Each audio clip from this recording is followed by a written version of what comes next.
ایک شخص تھا جو بڑا امیر و کبیر تھا۔ بہت بڑا اس کا کاروبار تھا جس میں درجنوں ملازمین تھی۔ اس کا گھر بھی کافی بڑا تھا، اس میں بھی نوکر چاکر کام کرتے تھے۔ ایک دن بھر وہ اپنے بزنس میں مگن رہتا، شام کو گھر واپس آتا۔ اس کا جو اپنا بیڈ روم تھا اس کی صفائی ایک جوان العمر لڑکی کرتی تھی۔ ایک دن وہ اتفاق سے وقت سے پہلے گھر آ گیا۔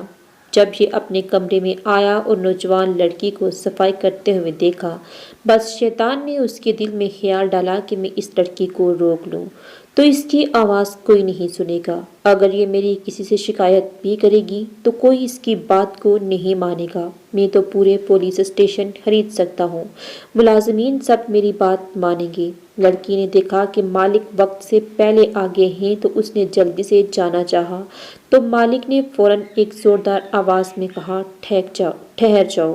وہ مالک کے تیور دیکھ کر گھبرا گئی۔ مالک نے کہا، سب کھڑکیاں دروازے بند کر دو۔ اب لڑکی پریشان کہ میں کروں تو کیا کروں، لیکن اس کے دل میں تقویٰ تھا، اللہ کا خوف تھا، آنسو بہہ رہی تھی اور اللہ سے دعا بھی کر رہی تھی۔ چنانچہ اس نے ایک ایک کر کے سب کھڑکیاں دروازے بند کرنا شروع کر دیے۔ کافی دیر ہو گئی لیکن وہ آ نہیں رہی تھی۔ مالک نے ڈانٹ کر کہا، کتنی دیر ہو گئی ہے، اب تک دروازے کھڑکیاں بند نہیں کیے اور تم میرے پاس آئی نہیں؟ تو لڑکی نے روتے ہوئے کہا، مالک میں نے سارے دروازے بند کر دیے ہیں، ساری کھڑکیاں بند کر دی ہیں، مگر ایک کھڑکی کو بہت دیر سے بند کرنے کی کوشش کر رہی ہوں لیکن مجھ سے بند نہیں ہو پا رہی ہے۔ تو اس نے غصے سے کہا، وہ کون سی کھڑکی ہے جو تجھ سے بند نہیں ہو رہی؟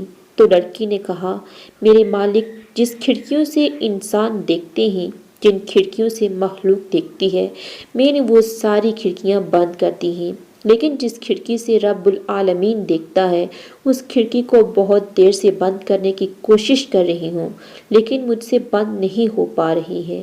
اگر آپ سے بند ہو سکتی ہے تو آ کر بند کر دیں۔ مالک فوراً بات سمجھ گیا کہ واقعی میں اپنے گناہوں کو انسانوں سے چھپا سکتا ہوں لیکن رب العالمین سے نہیں چھپا سکتا۔ وہ اٹھا، جلدی سے وضو کیا، نماز پڑھی، اللہ سے معافی مانگی۔ ہم میں سے ہر شخص غور کرے، کوئی اس کھڑکی کو بند کر سکتا ہے جسے رب العالمین دیکھتا ہے؟ تو پھر ہم جرأت کے ساتھ گناہ کیوں کرتے ہیں؟ تو پھر ڈٹائی کے ساتھ گناہ کیوں کرتے ہیں؟ وقتی طور پر نفس کا غالب آ جانا یہ الگ بات ہے، لیکن ہم گناہ کرتے ہیں اور گناہ پر گناہ کرتے جاتے ہیں، عادت ہو جاتی ہے ہمارے گناہ کی۔ ہم گناہ کو مکھی کی طرح سمجھتے ہیں، پھونک ماری یوں اڑا دی۔